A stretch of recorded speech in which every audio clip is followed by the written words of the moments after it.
అయితే మీ గురువుగారు మొత్తానికి మిమ్మల్ని పెళ్లి చూపుల్లో నేనే రాముడిని అన్నారు. తర్వాత ఏం జరిగింది చెప్పండి. అంతే ఆయన చెప్పారు. నేనేమో నేను సెన్సిటివ్ అని చెప్పాను. రెండోది అంతే, ఏవో మామూలుగా మాట్లాడుకున్నాం అంతే, అయిపోయింది. అప్పుడు అంతంతలా మాట్లాడుకోవడాలు లేవు కదా, ఏవో ఉత్తిన 2 ప్రశ్నలు వేస్తే ఇలాగ దైవం గురించి ఇలా చెప్పారు. ఆయన తన పుస్తకాలు ఎక్కువ చదువుతానని, ఏమేం చదివారో అవన్నీ చెప్పారు. బాగా చదివేవారు. మా ఇంటికి వచ్చినప్పుడు కూడా ఆయన పుస్తకం చదువుకుంటూ కూర్చునేవారు. అందరితోటి కబుర్లు చెప్పి మామూలుగా లోపలికి వెళ్ళిపోయి బోల్డ్ డిసిప్లిన్ అని చెప్పుకున్నారు అని చెప్పుకున్నారు. కానీ ఇన్నేళ్లలో ఆయన డిసిప్లిన్కి కానీ, ఆయన టైం సెన్స్కి కానీ, లేదా ఆయన అలవాట్లకు కానీ మీకు ఎక్కడా విసుగనిపించలా? లేదు లేదు, అదంతా ఛాలెంజ్. ఆయనకి అలా ఉన్నప్పుడు మనం అలా చేసి పెట్టగలగాలి. ఈ పలానా టైంకి నేను షూటింగ్కి వెళ్తానంటారు, ఆ టైంకి అలాగే నేను ఇలా 7:50కి పూజలోంచి లేచి వస్తానంటారు. అప్పుడు వచ్చి కాఫీ తాగుతారు. కరెక్ట్గా ఆ టైంకి మనకి క్యారేజీ సిద్ధం అవ్వాలి, టిఫిన్ అవ్వాలి, అలా ఉంటుంది. ఎక్కడికైనా ప్రవచనానికి వెళ్ళేటప్పుడు కూడా తను ముందే టైం చెప్పేస్తారు. నేను ఈ టైంకి వెళ్తాను, ఈ టైంకి వస్తాను. దానివల్ల ఇబ్బంది ఏమి ఉండదు. మనం అలాగే తయారవుతాం కదా సాంగత్యంలో. మీకు ఎక్కడ ఏ విషయంలో కూడా ఆయన నుంచి ఇబ్బంది లేదు? లేదు, అలాంటి విషయంలో బాగుంటుంది నాకు ఆ డిసిప్లిన్ అదిని. సో మీ వైపు నుంచి మీ మీద కంప్లైంట్స్ ఏమైనా ఉన్నాయా ఆయనకి? ఇలా ఉంటున్నావు, అలా ఇలా కాదు, అలా ఉండాలి అని అన్న ఎప్పుడైనా చెప్పారా? అంత దూరం చెప్పించుకోను నేను అసలు. ముందే నన్ను నేను కవర్ చేసుకుంటా. నాలో ఏదైనా ఉంటే సరిదిద్దుకుంటే ఏం పోయింది. దిద్దుకున్నారు అలా ఏమన్నా ఇప్పటివరకు ఎప్పుడన్నా?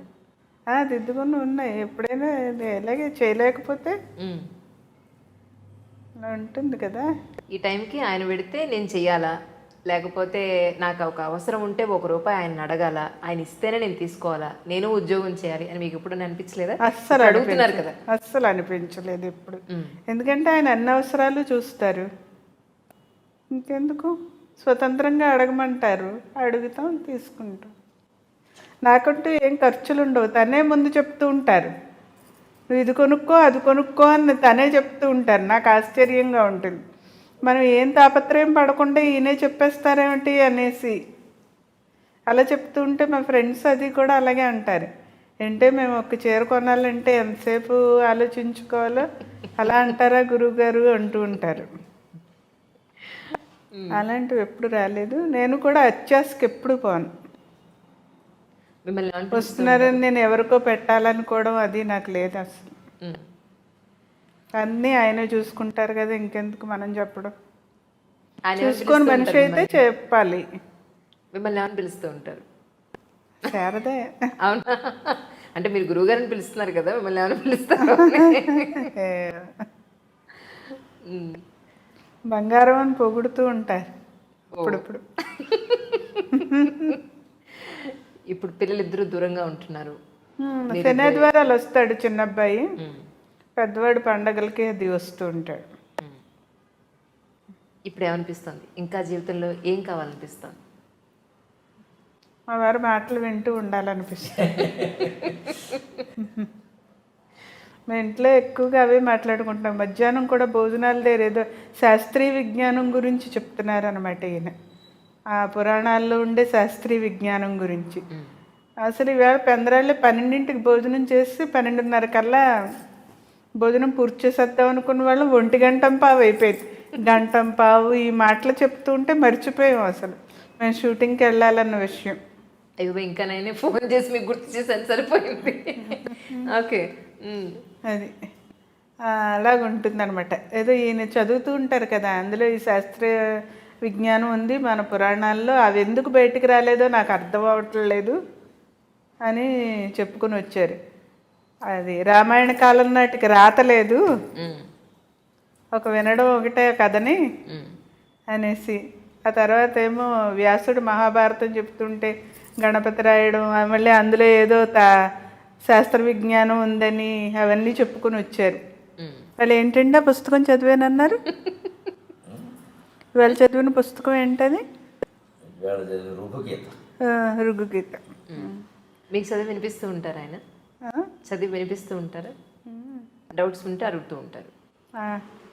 మీరు కూడా అడుగుతూ ఉంటా. తను చెప్తారు తను చదివినవన్నీని చెప్తూ ఉంటే ఇంట్లో మాకు ప్రవచనం అయిపోతుంది.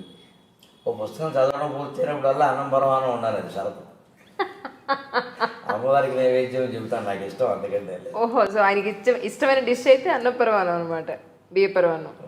అందుకని ఓ పుస్తకం పూర్తయినప్పుడల్లా శంకరాచార్యది సర్వ వేదాంత సిద్ధాంత సార సంగ్రహం పూర్తయిందయ్యా, అన్నం పరమానం పెడితే అమ్మవారు ఆనందిస్తుంది, ఇష్టం అంట.